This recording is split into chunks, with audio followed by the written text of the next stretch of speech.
So this earlier today was a little bit more the inspirational stuff, what's possible. We're going to talk this afternoon about what's actually going on and how you can get access to not just the technology, the strategy, but also the straight up money. Nobody's really talking about how donations work in Canada. So we'll take a look. So just a quick thing about the organization I represent, because Philippe mentioned we met through a course.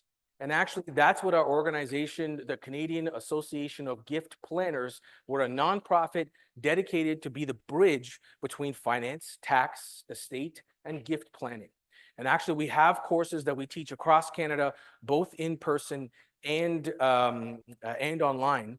But actually, we were born 30 years ago in Banff. A famous American fundraiser who was $1 billion fundraiser mailed out letters to a bunch of Canadian charities in 1991 and said, I'm going to go hike the mountains of Banff. Does anyone to come argue with me about tax policy? 9 people showed up. They turned it into a course. And now 30 years later, it's a 5-day course in the mountains of Banff that we teach on the strategy of charitable giving.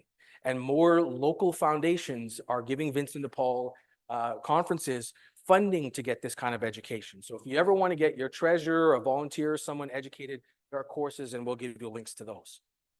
One of the other things I'm going to give you a link to is all of this data if you want to go deeper. One of the biggest sets of data we got about charitable giving in Canada was a couple of years ago through the Rideau Hall Foundation, the Governor General's office, and the representative for the Canadian charitable sector, a group called Imagine Canada. And it was the 30 years of giving data report. And what it finally gave us was understanding more of the numbers. We've been staring at this graph for 20 years. And what it represents is donations in Canada have actually been going up, but the number of people giving has been going down. More money given by less people. That was 10 years ago. This was last year. This is this year.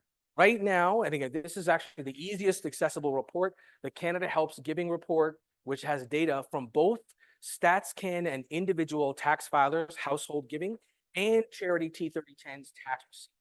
It's the most comprehensive data on giving in Canada. And again, because Canada Helps is a public foundation and a charity, all free and accessible. What it has told us, though, is that in the last full information we have, 2021, right now, Canada is giving at the lowest rate in modern Canadian history. Donations have been in free fall, of course, over the pandemic per se, but you got to look at the overall trend. And the overall trend is continually more money given by less people. Why? Because this is about tax receipts. It's about who's giving as part of the charitable giving tax receipted paradigm. No, what charities aren't talking about is why is it this way? Why aren't more people giving? Why are less people giving? And why? Because truly it's about older generations who are trained in donation collection baskets, and younger people give online.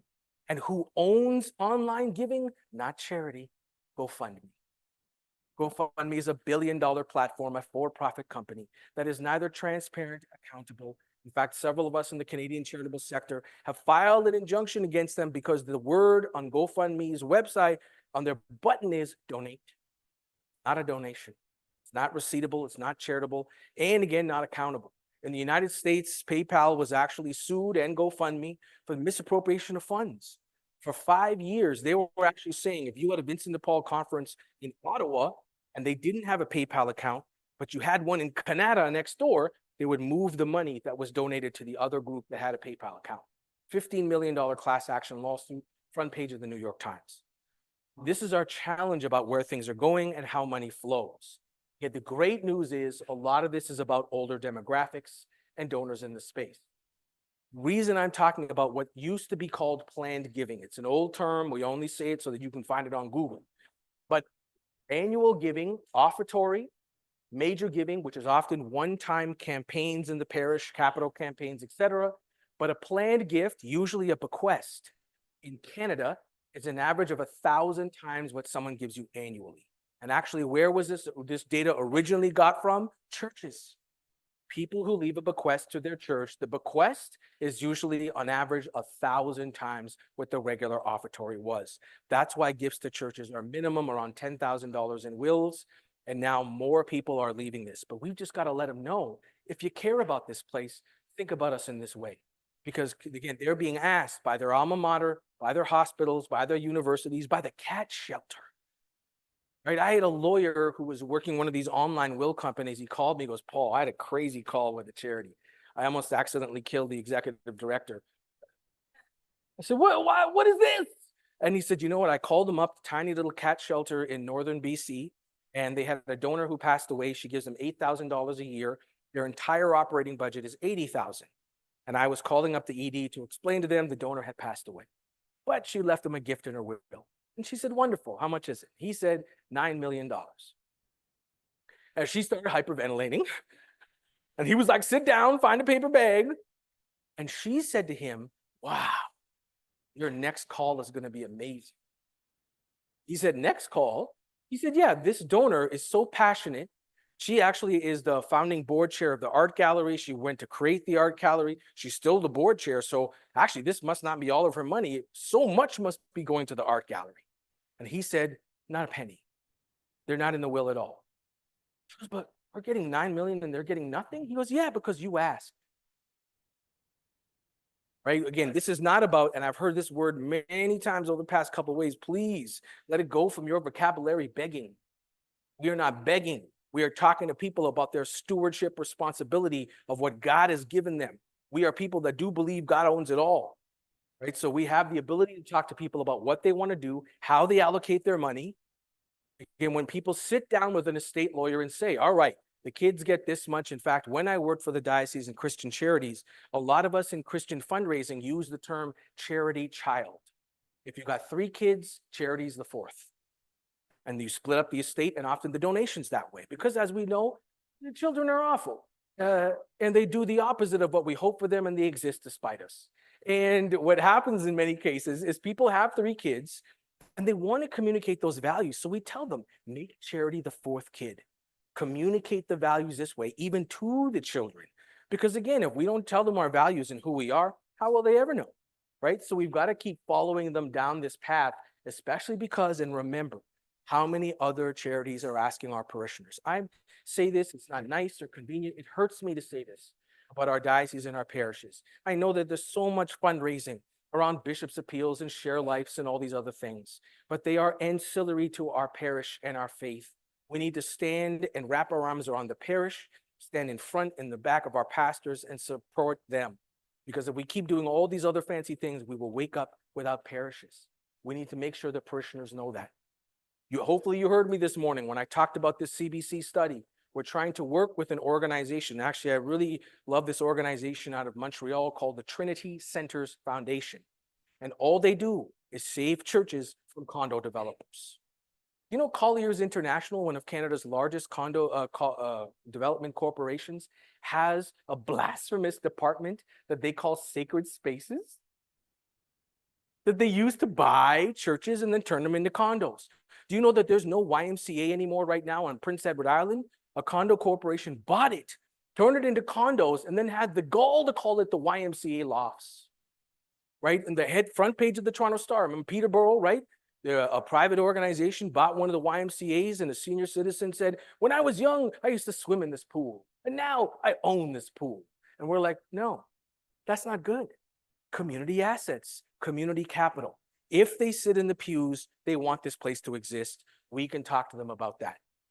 Again, getting past a lot of the fundraisers and all those things, this is about meeting people where they're at, asking them for what they have. That's the key thing. It's not about technology or whatever. How do you get the money that they want to give as easily as possible, and also less work for you with processing and tax receipts? We know as small volunteer-based organizations, that's a priority.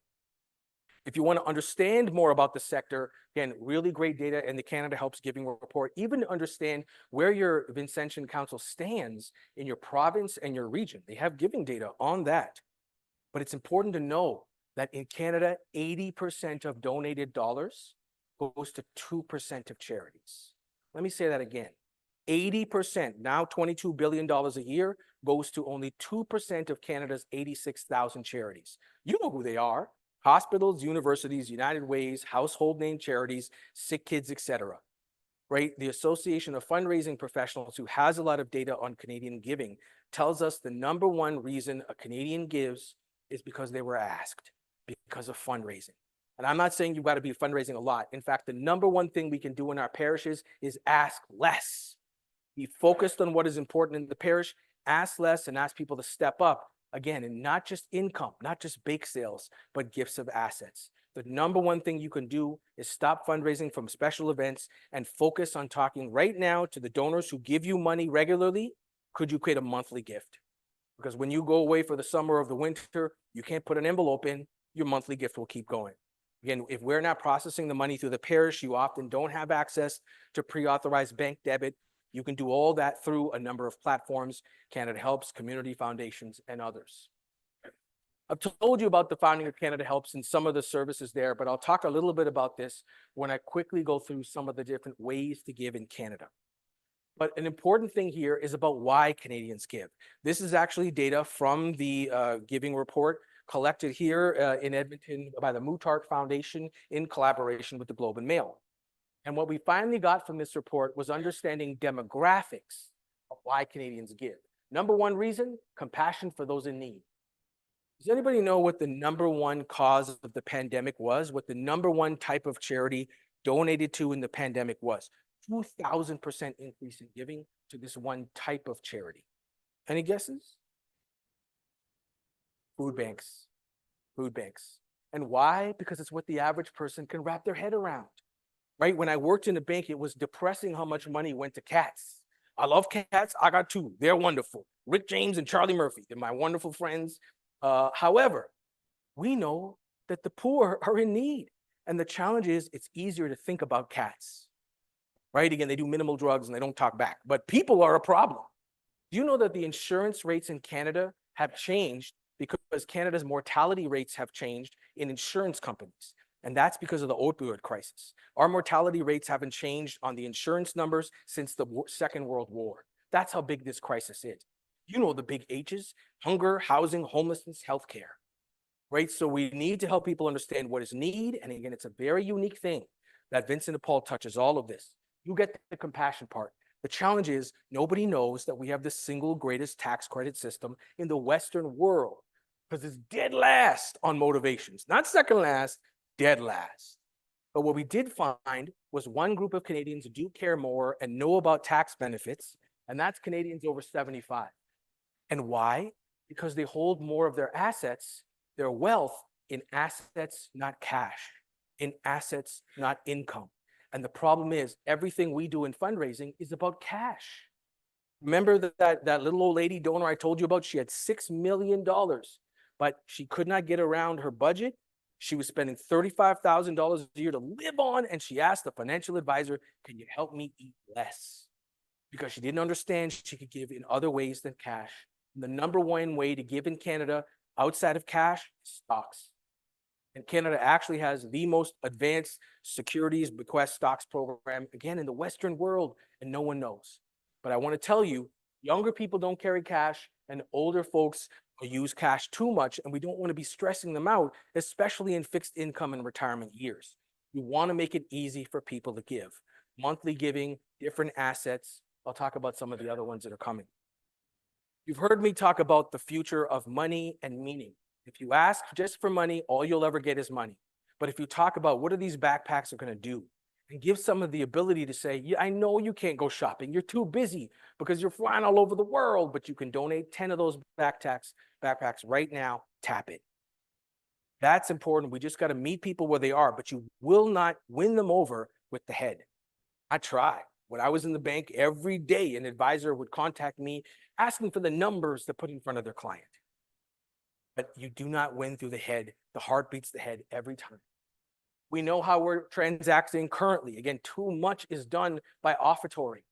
In the charitable fundraising world, when you're taking $2, the $2 is not what's important. The donor data is what's important.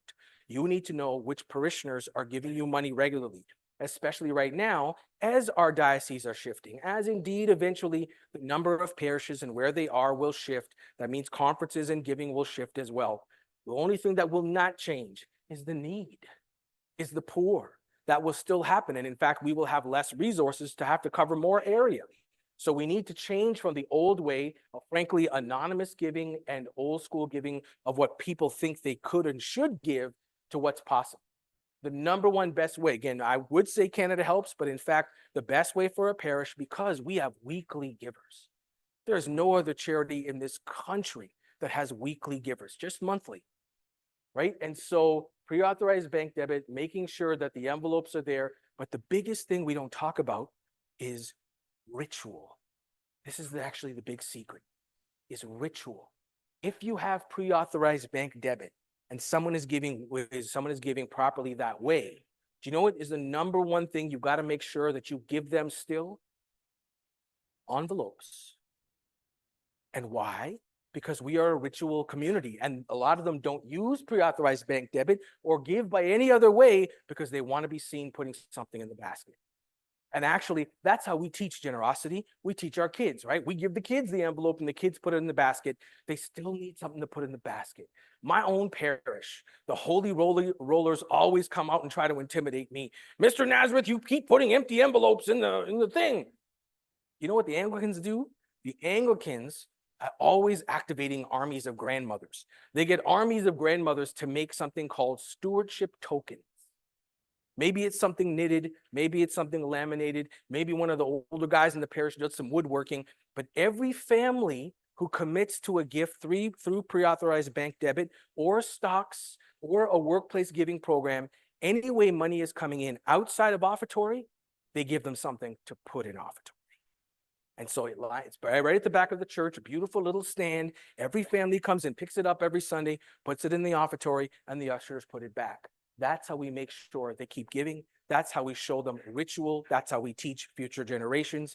And then the most important next thing that many of our pastors don't do, and it's not that they won't, we know pastors that run off their feet, and how much resources do they have, is thank you letters. The single most important thing. It is actually, in fundraising strategy, more powerful to thank than ask. Right now, the University of Toronto's next campaign is $4.6 billion. They're in the process of a 5-year campaign to raise that. They have 300 fundraisers to do it. Before you embark on one of these campaigns over $100 million, everyone agrees the number one strategy is an aggressive multi-year thank you campaign. Thank you for what you did before. Here's why you connected with us. And here's the best part. You want to know how to get, when you're thanking someone, to talk to them about the next gift. How did this feel for you? What's this meaning for you? Did you know what we did with the money? Here's what we do with the money. Then they go, what if I could do more? Right? There's a great philosophical phrase from the philosopher Voltaire, but also the rapper Pitbull, who said, ask for money, get advice.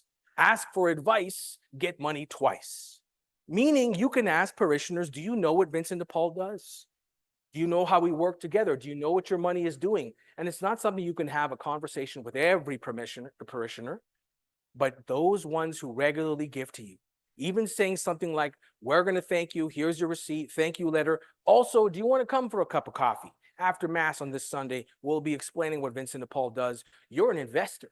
We want you to know what we do with your money. And did you know Canada has these great tax benefits? Here's some different ways you can support us in these ways. Pre-authorized bank debit, online monthly giving. Did you know that many of your companies match donations from employees? Did you know that we can accept stocks? So we need to get in that place. And again, we need to talk about getting point of sale, not just for donations, but for ticket sales, events, all that kind of stuff.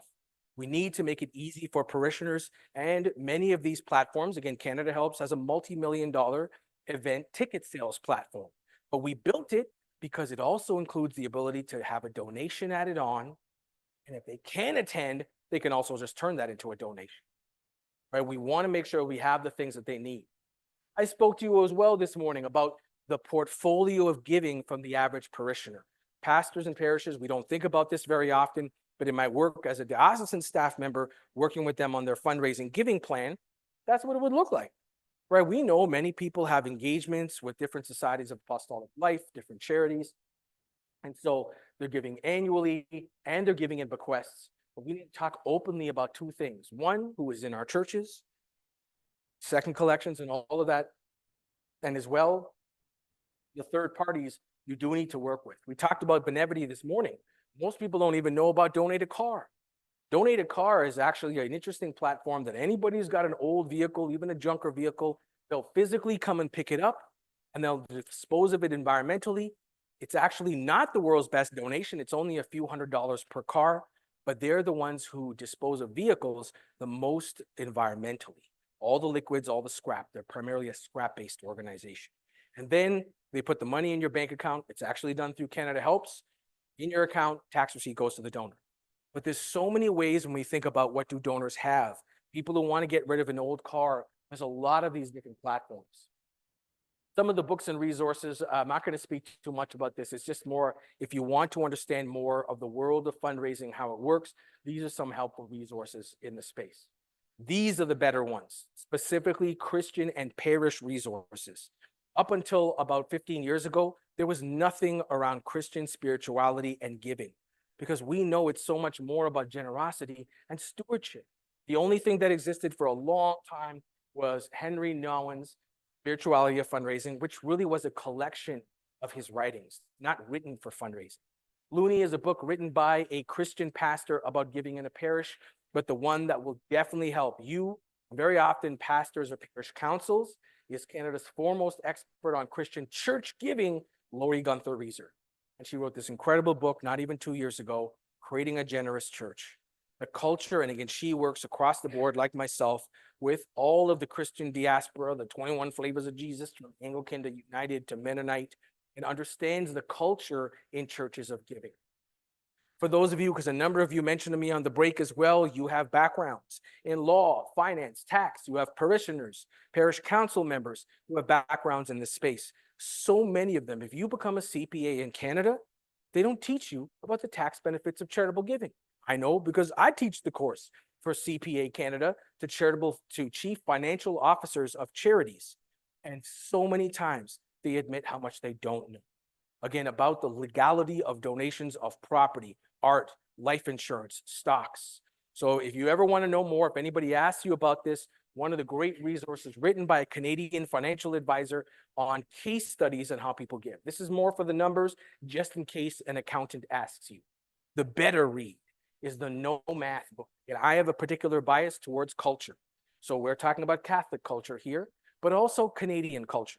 A lot of books on philanthropy are written by Americans. It is American culture, and their culture around philanthropy is completely different and frankly, legally toxic. This is a Canadian book written by Lindsay Green, who lives on Vancouver Island, a Globe and Mail bestseller in finance and retirement in Canada, wrote this incredible book about life and purpose. And bless her, she also contacted us in fundraising associations to make sure it included at the end. And now that you found your purpose, here's what you do about it. Here's how you can give. Here are the assets you can donate at what times of life. Again, just to give you a little bit of inside baseball here, there's a lot of studies in fundraising because it's a $20 billion sector.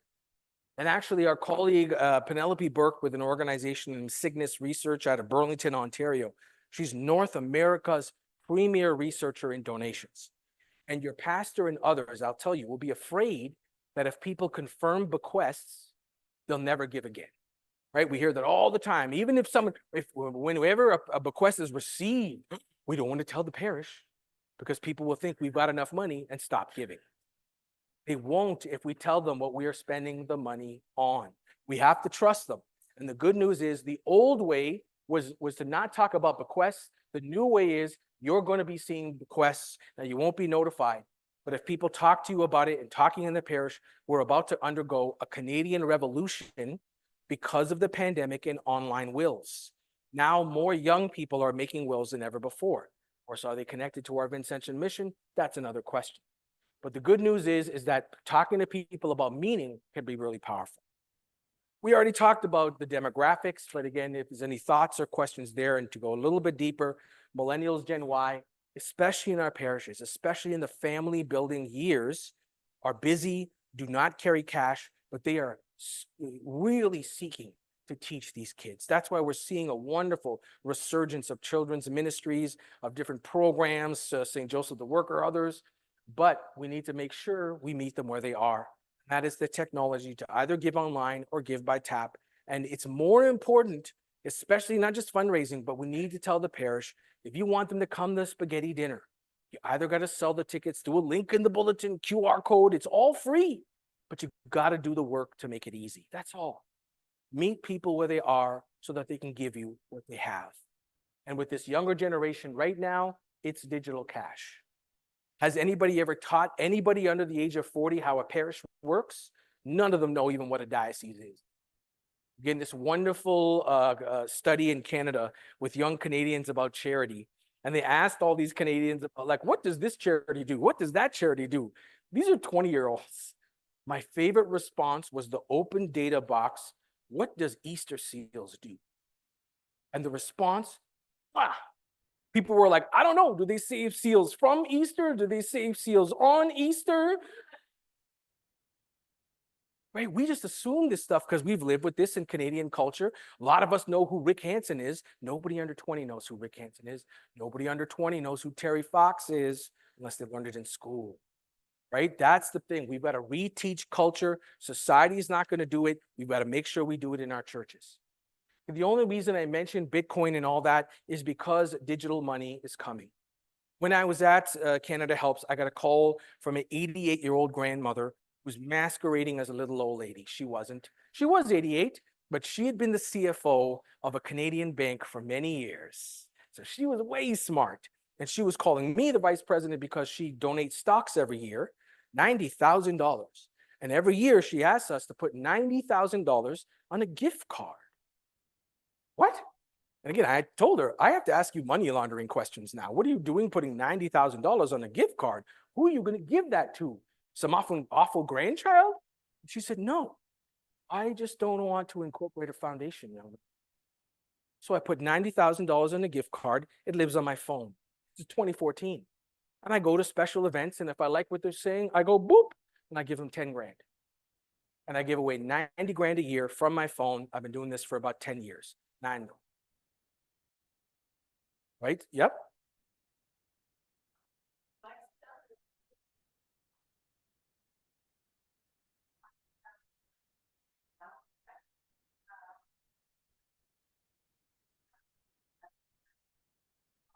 Mm-hmm.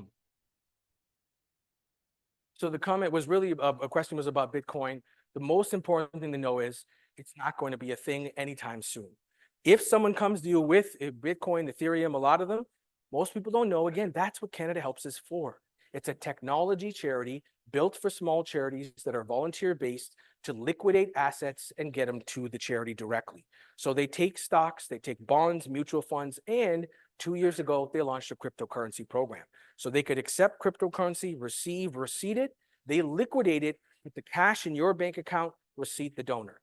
But did it end up being a big thing? No, and it won't end up being a big thing until the government recognizes Bitcoin or any cryptocurrency inside of income tax. Once people got to pay taxes on it, they're going to want to alleviate that tax with donations. So it's not going to happen anytime soon. What's really important here, though, is electronic money. That's what's important. Yep.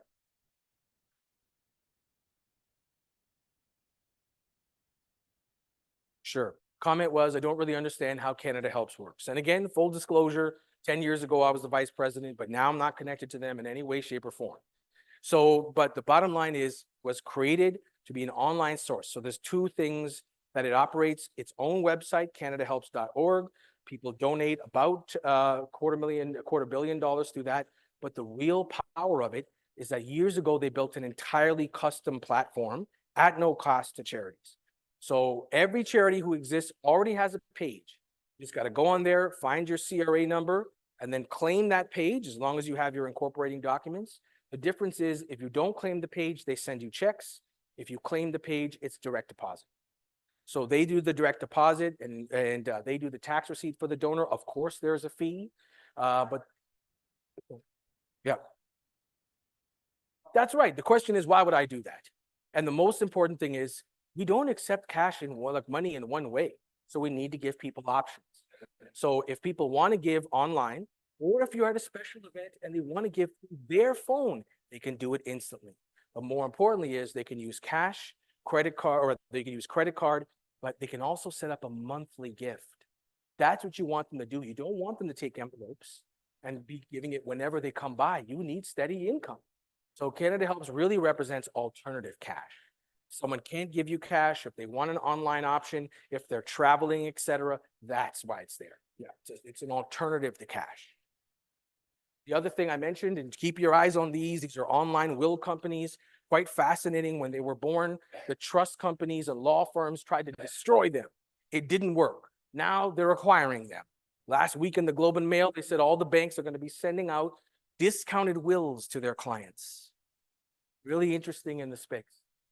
I mentioned some of these resources here. Again, tap in the Legion boxes. Most people have never heard of Goodzilla. It's actually Kijiji for charity. So if you want to do a parish rummage sale and people want to clean up their house, everything sold on this platform, the money again is back-ended through Canada Helps, is directly deposited in your account. Tax receipt goes to the donor. They're liquidating about $3 million right now of stuff. And everybody talks about Facebook Marketplace and all these things. Do we have these resources? We also know that we are not good in obituary giving, right? If you look at obituaries, we've done the studies. In obituaries, only 2 charities are ever mentioned. The thing that the person passed away of, usually a health or disease, and the place they passed away at, usually a hospital. And why? Because who writes obituaries? Kids who don't know nothing and are grieving, right? Again, you could have, and this is the one that killed me, when the head of my particular council passed away in my 20s. It did not say anything in that obituary, and sure, it hurt us. It didn't say anything about their Vincentian mission. It also did not say gifts in memory to anywhere, right? I'll tell you, 2 years ago, right at the start of the pandemic, my beloved dog passed away, Shabarang. A wonderful dog, he'd been with me for 15 years. My wife put it on Facebook. And our friends and family donated $6,800 in his memory. That deeply offended me, because when I die, it's going to be like $8. $6,800 in the memory of this useless mutt. And then we looked into where they were giving, and people were giving to their favorite animal charities, which also offended us. Shaba was a collie sheltie. I don't want people supporting pugs. Some of them even gave to cats, right? If we don't tell people, you know what this is actually called? The wealthy have cash capital. Christians have social capital. Nobody has social capital like grandmas. Why do you think Stephen Thomas spends so much time with grandmas? Because they are gangsters of good. When they tell the grandkids in the community, we're going to give over here, it's like Malcolm X. They just point their finger at what? And all those grandmas are Vincentians or Teresans. You know, like in the community, how they are noted. And actually, we were tracking this amazing young woman, Mallory Green, who was helping us to build a donation platform. And then one day she just disappeared. And what happened was her mom passed away. And she went into what many of us know is a really gross funeral industry, right? And not a good thing, not supporting anything generous, or those kind of things. And she had a horrible experience. And so she went and she built Canada's first online digital funeral home. She is now processing hundreds of millions of dollars to create funerals and online experiences, etc. She could do online cremations, meaning mobile cremations. I keep trying to cremate my brother-in-law, but apparently they have to be dead and you have to have their permission. I will get him one day. Again, it's my father's fault. He had that goofy book, How the Irish Saved Civilization, on his nightstand for 30 years. And now my brother-in-laws are an O'Brien and a Powell, right? It's the Irish, Goans, and Filipinos, man. That's how you do the right kind of parish parties. Song, drinks, pork. We know that the culture has changed, and I'm really serious. The loss of the UNICEF boxes and this culture of community giving. We have also changed the culture to not a good one. How many of you in your dioceses and regions did the Catholic school boards well over 20 years ago say, okay, volunteerism is now social blackmail and you cannot graduate without 40 hours of volunteer service? We have changed the nature of volunteerism, the transactional, and now volunteerism in Canada is at a crisis rate. You know, in Atlantic Canada, they were talking to generous people, and quite a number of people shared that the average board chair is on 3 boards. And the person who commented in the article, she was on 11 boards. We do not have the capacity anymore. And we need to reteach generosity. And the secular world is deeply struggling with that because they don't know God. And we've got God at our disposal. We've got Christ. We've got the gospel. Look, it's also that half of the Bible is talking about tax, right? We know that people can think about this stuff, have the ability to do it. Again, every Vincent de Paul is listed in this book. Most people don't know this book. There's only one major guide in all of Canada. We used to sponsor it when I was at a bank and a trust company. Now it's independent. 25 years running. Every charity is listed in there. Our conference happens every year. We've got 400 or 500 people. And for the past couple of years, charities have been wandering in and they're holding this book and they're just looking around. We're like, what, do you even know why you're here? And a lot of them would say, no. What happened was our charity got the first bequest from a donor who's never given us $1. We got $1 million from someone who's never given us $1. Why? Because they walked into their estate lawyer's office and said, all right, we got no kids, and I guess we got $3 million. They go, great, you've only got 5 charities. You should probably choose more. Often people will say, I know some, but I don't know, what's the best way to do that? And they give them this book. This book is mailed out to 150,000 estate lawyers and trust company offices across Canada.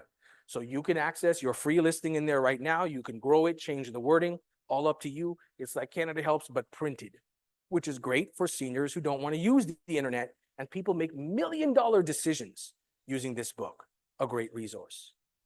Now, again, when it comes to understanding the boomer generation, we got to also understand that philanthropy is big business, and I'm going to share more with you about this. This is actually a slide that we use to train financial advisors understanding why and how people give.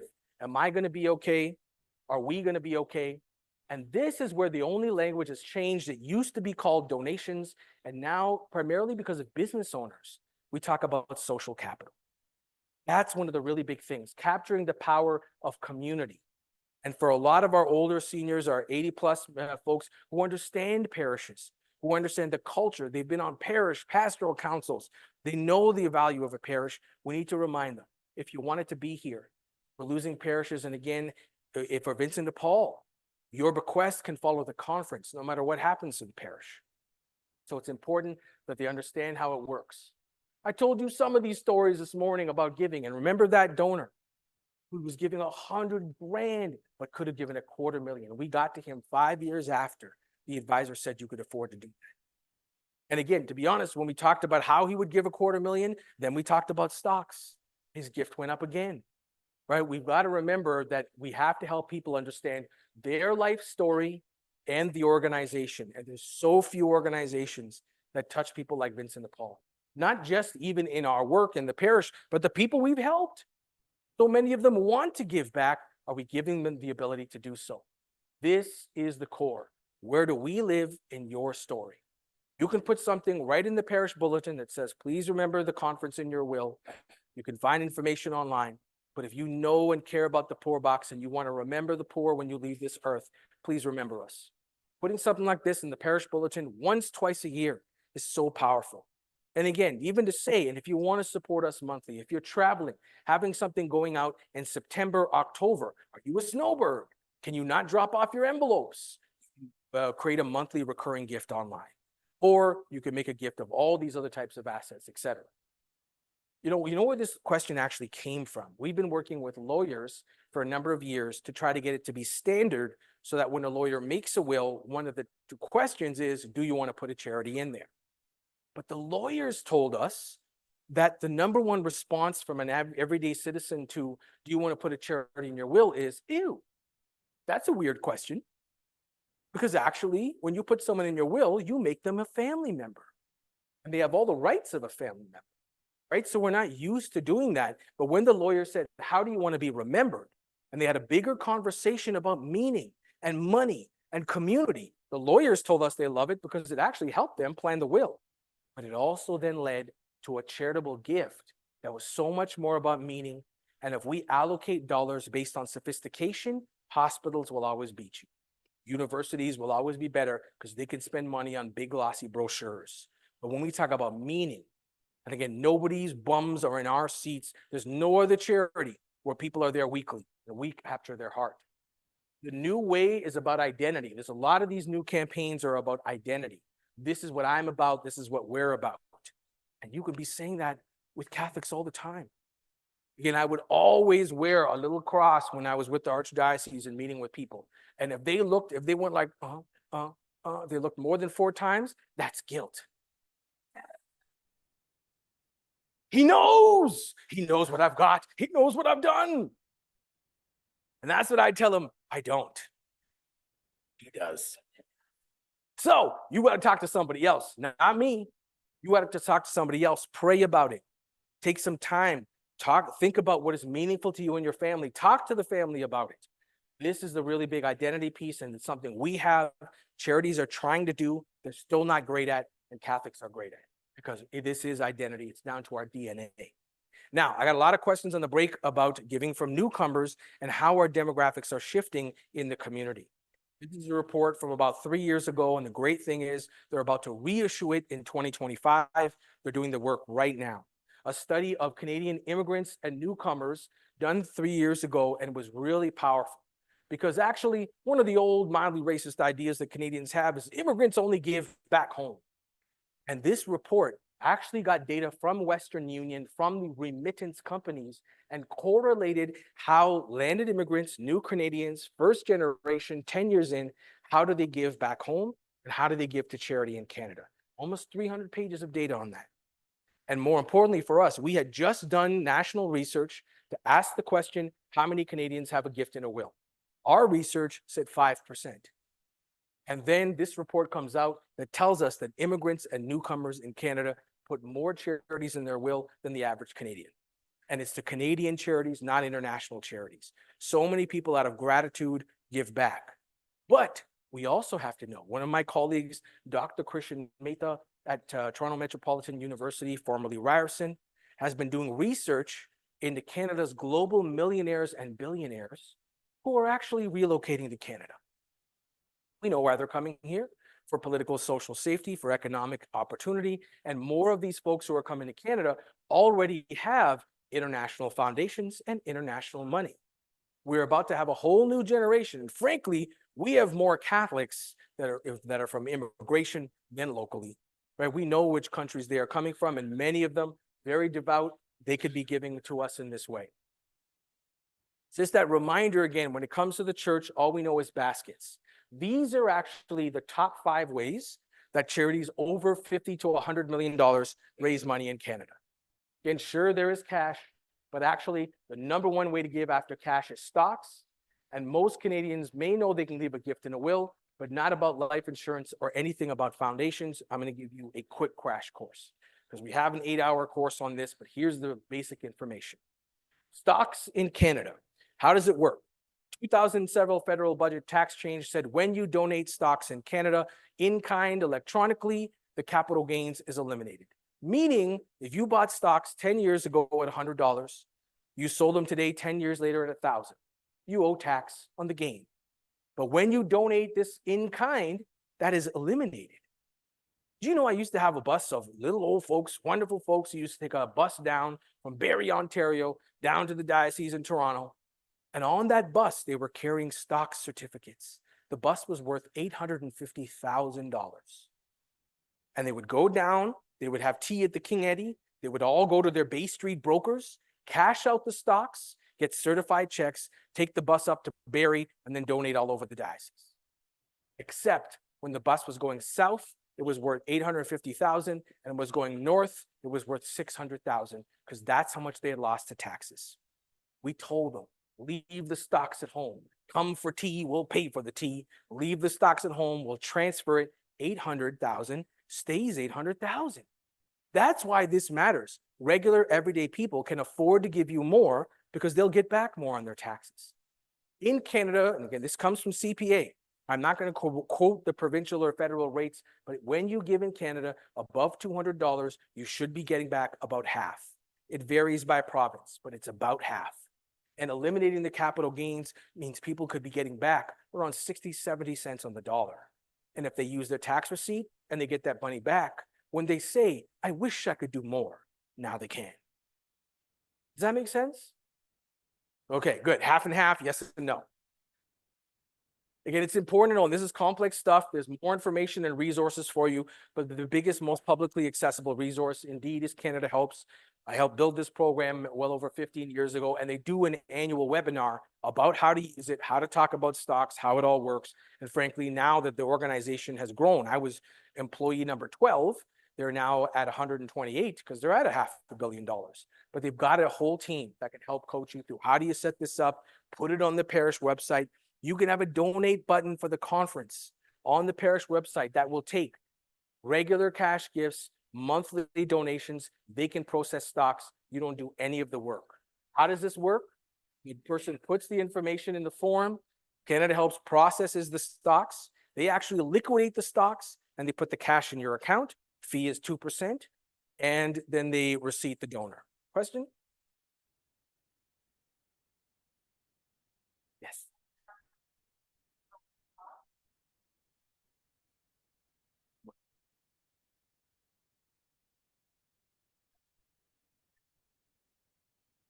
Sure. The comment was that after actually Philip took our course, he built a number of all these different giving vehicles from the national team that allows people to designate by conference.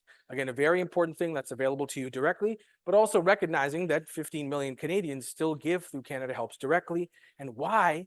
Because they want to amalgamate their tax receipts, right? If they're giving to their parish and Development and Peace and Vincent de Paul, it's a lot. And actually, my record with this program was that a financial advisor who helped one of his older clients give $600,000 in one transaction of stocks to over 200 charities. So 600,000, one transaction, one tax receipt, and the money was granted, cash money in their bank accounts within 1 week, 200 organizations.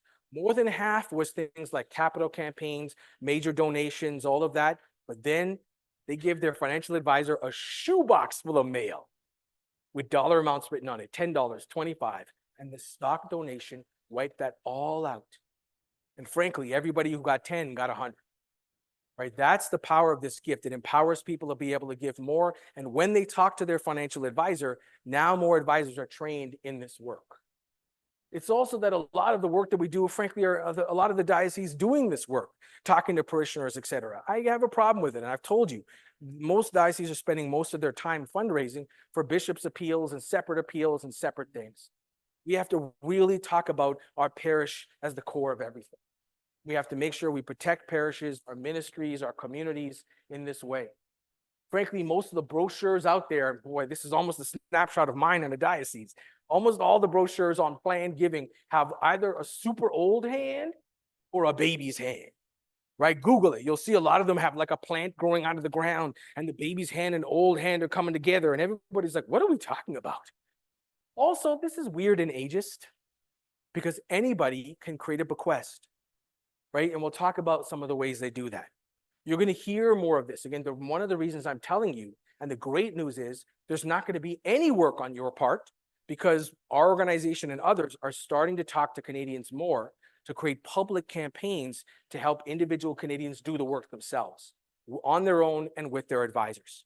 If you've ever heard of our 25-year campaign called Leave a Legacy, that is done. We actually retired the campaign 2 years ago. If you ever hear that May is Will's month or leave, that's all old marketing. This campaign now called Willpower is a Canadian marketing-driven campaign. It's only a couple of years old and it's data-based. We raised a couple of $1 million to do studies with lawyers, economists, to understand how many Canadians have a gift in a will. The answer, 5%. And our goal over the next 10 years was to get that to 8.5%. I mentioned to you in the pandemic that online wills exploded. And so the largest amount of Canadians under 50 have actually made a will. What's the result? We actually got to 8% years ahead of schedule. Right now, we're probably closer to 9 or 10% of Canadians have actually done it. That represents $37 billion already planned in the wills of Canadians that will be coming to charities in the next 50 years. We want to be out there. And right now, how does this campaign work? It's video ads on YouTube and Facebook. And it's engaging people and people of all ages, and it's young people who are using that online platform This is a picture of all the charities who are at our conference, who are part of it, about 600 in Canada. But you're going to start seeing more bequests because we're going to try to raise the volume on how we do it. The key thing is you don't have to teach them how to do it. All you got to say is, if you love the organization, if you've been putting money into this poor box your whole life, if you care about the poor, marginalized, and in need, please remember us in your will. And all that statement is, they'll take it back. More people now know how to do that. They've already put their alma mater or other institutions in their will. They totally forgot about their parish. So you can help them remember not just Vincent de Paul, but also their parish. We'll give you a link to this report. It's a public report, but it's old. So there's some new data on this that's very important.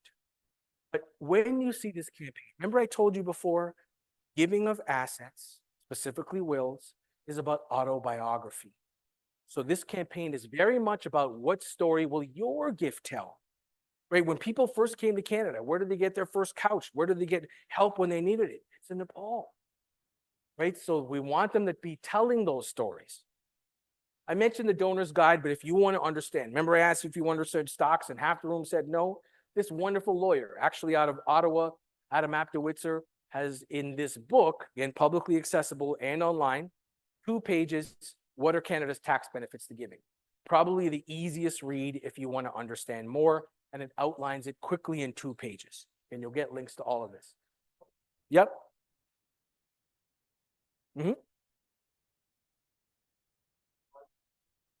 Yes. So how they generate this book is it's pretty much like a printed list of the Canada Revenue Agency.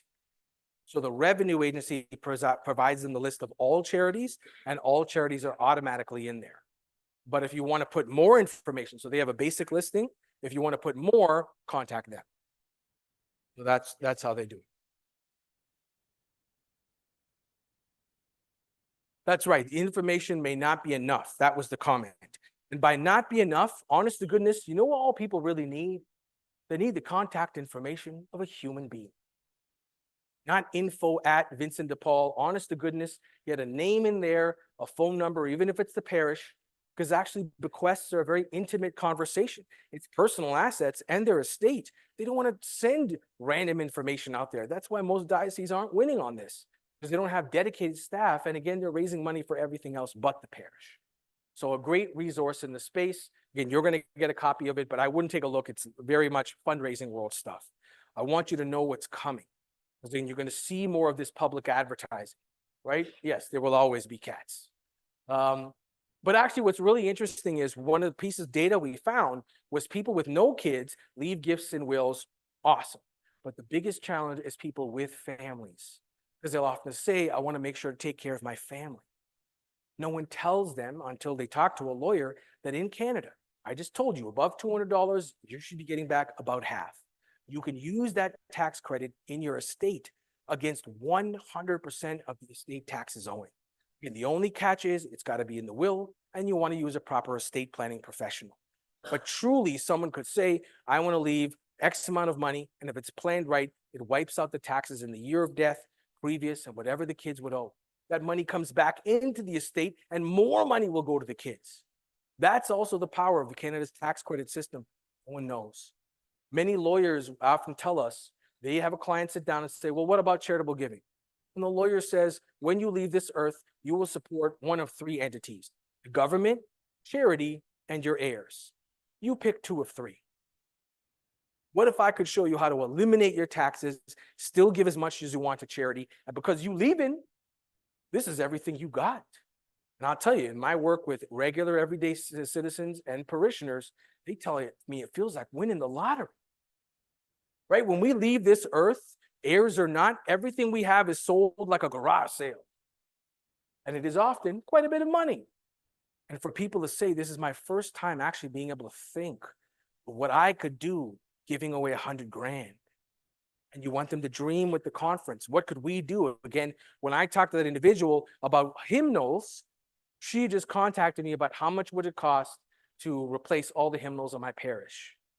The conversation continued. As we know, when you sing, you pray twice. And we talked about her dream, and the dream got bigger, and we harmonized. It grew into, what if you could provide new hymnals for a parish every year forever? How much did it cost? It was a bequest. It wasn't a huge amount of money. It was less than a couple $100,000, and she was planning to give several thousand in life. This individual, no kids, $2 million estate, not a super wealthy individual, didn't even own a home, but several thousand will go to that ministry. We don't talk enough about how people could support ministries, but more importantly, it is about the parish. The question here?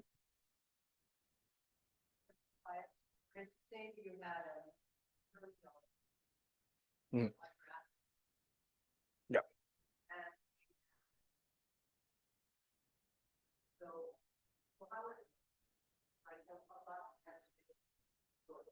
Right.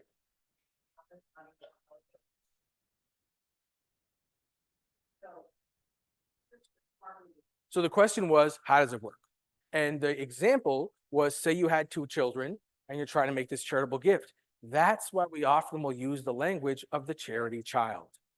Because a lot of people, if we ask them how much they want to give, when I was in a trust company working with lawyers, people would often say to us, oh, I want to give the bulk of my estate to charity and give my kids, who are pretty much okay, whatever's left. But the problem is most Canadians don't know how much they're worth and don't want to know how much they're worth. So we had a lot of people would say, yes, I'll give you the bulk of my estate. How much are you worth? I don't know, maybe 900 grand. So I'll give 700 grand to the charity and the kids will get whatever's left. But when you liquidate everything, it's a garage sale. In Canada, there is not estate taxes. It's income taxes on everything you own that has been deemed, disposed, or sold. So in fact, they were worth $4 or $5 million. And because they put a dollar amount, the charity only got that amount, and the kids who were okay got whatever's left. That's why very often when someone's saying, how do I allocate this? We talk a lot more about percentages or portions, because then you can talk about share of heart, right? You love them kids, but you love your parish and you love these charities. So allocate accordingly. Percentage portions are a lot more common language, easier in conversation.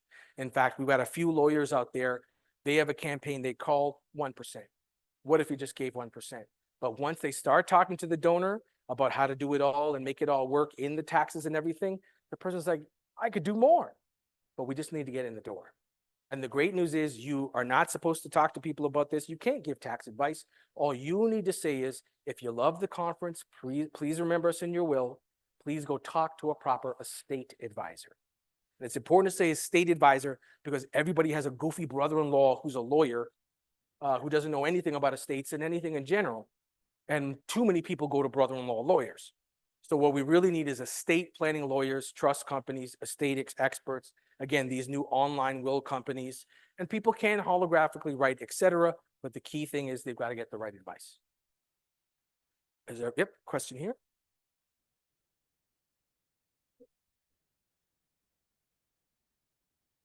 You mean you don't see a, what was the first thing you said?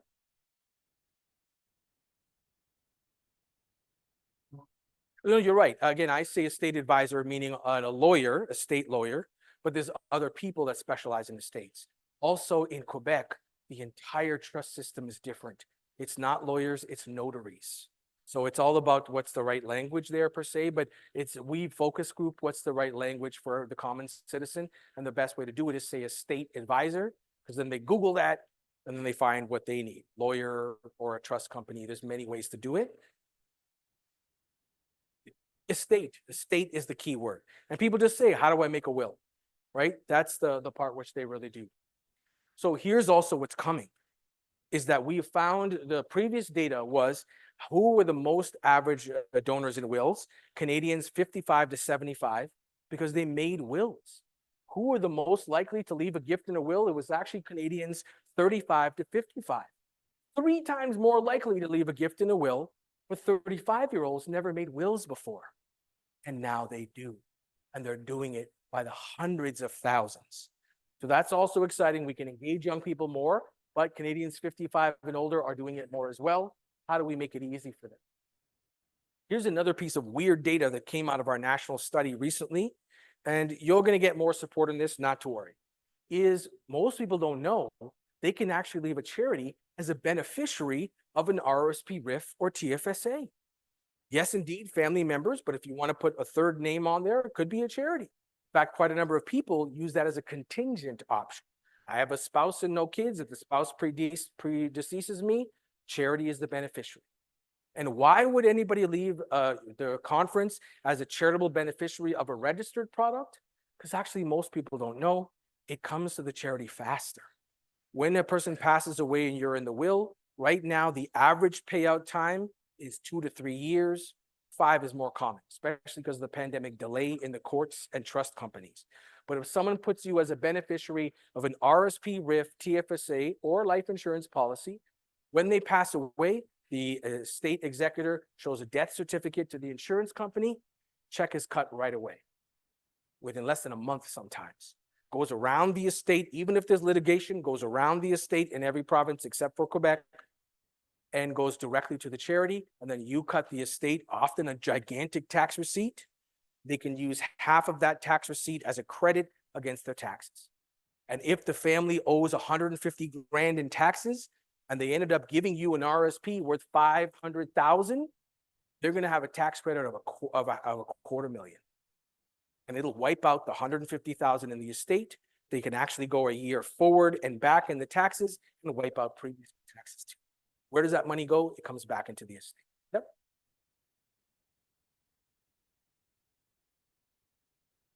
How do you target the? Oh, okay. Again, a lot of this is just, did you knows. And frankly, we as a national group are working with dioceses and other groups. We know you can't do all this, right? So we're trying now more to put this into the minds of Canadians, primarily through that campaign, willpower.ca. You can find it right now. And again, we've been collecting all of these forms from the banks, from the insurance companies. You can go on right now to willpower.ca and see every bank, every trust company's beneficiary form for an RSP or RIF. And people can leave the gift right there. In fact, quite a number of lawyers call it the 30-second bequest because you don't got to change the will. Again, these are more just knowing about options. You don't have to understand how it works, but know that this will come to you more as time goes on. The other one I want to warn you about, because it's going to become bigger in the next couple of years. And if anyone approaches you about it, I want you to make sure you know it's legal and not freak out. And that is donations of life insurance. The Association of Fundraising Professionals of Canada, who surveys Canadians every year, has shown us finally life insurance is starting to show up as an option for charitable giving in the minds of Canadians. Here's what our organization did. We actually had a court challenge about 6-7 years ago from the BC insurance regulators who said, we're really worried about charitable insurance. And then that put a chill on the whole sector and insurance agents stopped selling it. So we gathered insurance companies, regulators, the government, advisors, and went into a 2 years working group to create templates. You can Google it right now. Again, you'll get a link, but you can even put donate life insurance, and it's a package for a donor. How the heck does this work? For their advisor, for the charity, how do you accept this gift? And for the back offices, very often finance officers at the diocese or the parish. All public information, neutral, not branded. Why do you care about this? The reason is one of the insurance companies who was part of the project was paying attention, Canada Life. Canada Life, a household name, bless you, out of Winnipeg, was paying attention, actually worked with us to say, how could we create an actual vehicle that's better for charity? When I worked at the diocese, a lot of these policies didn't work because the advisors were selling them for profit, high premiums. But when anybody retires, they can't keep paying. And so these were created with low premiums, with 1 or 2 years of pay, usually for people either retiring or selling a business. And they can give life insurance, and you're going to see more promotion of this because the insurance companies are selling it. Tim Sesnick in the Globe, Jamie Gollenbeck in the Post, Financial Times. But how does it work? Basically, in Canada, there's 2 ways you can give during life insurance, using life insurance. I mentioned to you one before, a beneficiary status. If they put you on the beneficiary form, you wait till they pass away, executor shows the insurance company a death certificate, a check gets cut to the charity, charity provides the estate a tax receipt. That's the easy way. The more complicated, but the more beneficial way, people do not know that in Canada, when a charity owns an insurance policy, the premiums are considered a donation and get a tax receipt. What does that mean? It means if you've got a donor right now who's got a $100,000 gift in their will, So they're going to give the parish and a whole bunch of charities 100 grand as part of their estate when they pass away. Their advisor says, you know what? You actually don't need that tax relief in death. You're selling a business or retiring or all sorts of things. Again, a lot of Canadians, you know too, once that RSP flips into a RIF and they've got to start taking that income and it starts messing around with their old age security benefits and their income tax, a lot of them want to make sure they're giving that money away. So if the charity owns the policy, the premiums are receivable. They can take that 100 grand out of their estate, buy an insurance policy today for $100,000. And what will their parish get or their conference get at the end? The charity gets about $250,000. That's how we use life insurance to protect our family's wealth now. It's the multiplication of dollars. Again, $100,000 of cash buys a policy, transfer the ownership to the conference or whatever, and the charity gets $250,000 when they die. But why does it matter? Why would they do that? Because the premium is considered a donation. And as I mentioned before, when you give above $200, you should be getting back about half. So if you give 100 grand cash and get a tax receipt, you're pretty much getting 50 grand back. It's costing them 50,000 to create $250,000 gift. Not even changing how much they gave, just when they gave it. But it gets better. They could use stocks. So if they actually donate stocks to the charity pays the insurance company. Yes, they get a tax receipt for 100,000. They get a tax receipt and they eliminate the capital gains. It could be costing the donor $30,000, creating a $250,000 bequest. Now, I know that your eyes are crossed. It's crazy complicated. You don't have to remember any of this. All you need to know is that is what's coming. More advisors who are very happy to make a profit selling a $100,000 policy, helping a donor to save 70 cents on the dollar to create a $250,000 gift. That's why this matters. They're going to be selling it in the future. We both know too, and I know from all those church bulletin sales, how many of those advisors are Catholic, right? We got to make sure that the estate planning council is on Ash Wednesday or something. We just got to find all the Catholic advisors or whatever. And that's what I would do when I worked in the diocese. We need to have, I told the bishop, we needed to have a mass for these advisors because actually financial advisors and lawyers hear about as many confessions as we do. Great. And, again, the estate planning lawyers used to say to me, sir, we don't want to talk to our clients about charitable giving because it's too personal. When we do conferences like this, outside the door, it says all the sessions. And I was like, sir, the next session in this room is called How to Hide Illegitimate Children in Your Estate Plan. And philanthropy is too personal, right? When I started at Scarborough Missions at 19 in 1999, I was actually managing about 20 years of messy open estate litigation. I was convinced by the end of it that everybody had an illegitimate child from the 50s because it was all litigation on weird kids. But a lot of this is about keeping it simple for people. A warning, this is coming. If you hear life insurance or if anybody says it, do you do this? All you got to do is Google it, get this guide. We'll tell you how to do it, but you can get help from the diocese, from the national office, from even local groups like community foundations, United Ways. There's a lot of folks to help you in this space. Lastly, a couple more things when it comes to money that's out there. And this is the biggest one that nobody knows about. And the largest charity in the United States of America today is Fidelity Investments. Fidelity Investments created a new vehicle called Donor Advised Funds. And all it is a community foundation hiding in a bank. You know community foundations, right? Winnipeg Foundation, Calgary Foundation, Toronto Foundation. And the banks and the trust companies created these foundations that live inside them that their advisors can use as a tool for client giving planning. I know because I worked in one of them, Scotiabank and Aqueduct Foundation. All of these logos now are charities. The old way was to think they were competing against you, but here's the great news. All they know is how to take in money. They don't know how to help their clients give away the money. And I can tell you, I was reprimanded all the time for asking someone, why are you giving there? Are you sure this is the right thing? You mentioned a church. What about the mission fund and all these other things? And the bankers would always say, just be quiet. Do what they tell you. Here's the good news. You don't need to talk to advisors. You just need to remind parishioners, if they're making a will, a financial or estate plan, please think of the conference. And all these groups now are trained in this work. So they're called donor advised funds or foundations. It's important to know that you give people an option to make donations to you. So having an online option, monthly, etc. But I just want you to know, if you hear the word advised, donor advised, foundation, DAF, the key thing to know is that we actually did a study. We know how much money is in these foundations now. As of 2023, it's $8.5 billion. $4 billion was raised by community foundations in Canada over 100 years. And banks got $4 billion in 15.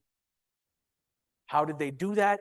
More than 75% of money going into their foundations was done in stocks, because they saw the client was selling a business or transitioning assets or had blue chip bell stocks with high capital gains.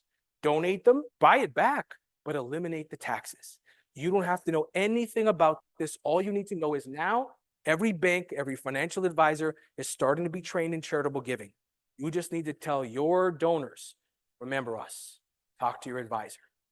We were built to be the bridge. Again, these are all the associations of financial advisors, insurance agents, trust companies, all of the online platforms. That's what we and I do, is to talk to them about making sure all charities can get access to this money. If an advisor walks in your door and says, I have a client who wants to give, you don't got to do or know anything. You're going to get a link to this public document. They can read how to help your client give to us. We did a study a couple of years ago, talked to thousands of advisors across Canada. Are you talking to your clients about philanthropy? They said yes. And then we did an Ipsos Reid study all across Canada, asked the average Canadian, is your advisor talking to you about philanthropy? And they said no. And like, not a little bit. This is a huge spread. We were like, what are you saying? And the advisor said, I am talking about philanthropy. In January, I say, give me your tax receipts. And in the spring, I say, are you going to the golf tournament? And in the fall, I say, are you doing the Thanksgiving food drive? Colleagues, that's fundraising. It's not philanthropy, and it sure as heck isn't generosity, right? We have to be careful of the taxation, the intellectualization of generosity. So again, we want to make sure, though, that these advisors are trained, and many of them, frankly, are secular and anti-Christian and anti-Catholic, right? We don't ever want to tell which donors, which of our people to go to per se, although I encourage dioceses to create advisor lists of Catholics who sit in our pews, who know our culture, who understand the difference between development and peace, chalice, and a conference. We need them to know that. So we have a national training program. You can look this up on LinkedIn right now. MFAP, Master Financial Advisor in Philanthropy. It's there next to the CFP, TEP. It's a new Canadian designation, now about 5 years old. Advisors take it. We train them online about the tax, methodologies, charities. And actually, this is a picture from just a few weeks ago in Ottawa of the advisors who were just with us. This is just a few dozen. We've got 200 right now, already trained in almost every corner of Canada, ready to help you if a donor calls and says, how do I do this? Look up an MFAP. They can help you or the donor to make the gift. We train them through their associations, CPA, STEP, all of that, education and training. We've got these public days. Again, don't forget Giving Tuesday. Giving Tuesday, and I was part of the team at Canada Helps, founded it in Canada. To be honest, most people don't know the strategy of Giving Tuesday. And what is it? Black Friday we spend, Cyber Monday we spend, Giving Tuesday we give. Right? So it's a powerful day, and the goal was to get this away from December 31st, the pandemonium of giving. So keep an eye on that, because every radio station talks about this. We've got to wrap our arms around the donors on these days. So yes, not to worry, all the links, you get them all. But thank you for your time, for being with us. Thank you for the attention.